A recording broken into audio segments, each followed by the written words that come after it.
Привет от оръжие.com, аз съм Виктор. Това, дами и господа, беше Desert Eagle на Ретай Силах, турска фирма.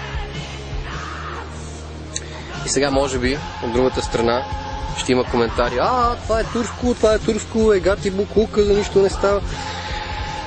Аз ще ви разочаровам в добра насока. Значи, както видяхме до момента, този пистолет има силна колекционерска стойност.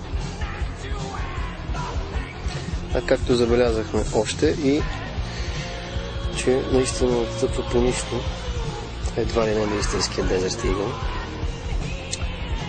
Започваме цялостната изработка.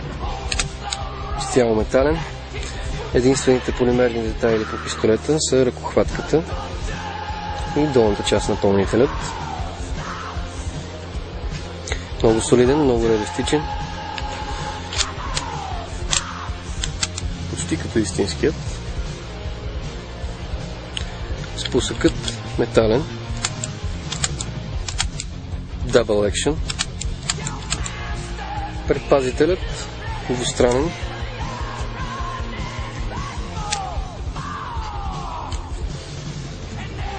Пълнителят 17 заряден, масивен, удобен, за бързо и лесно борба с пистолета.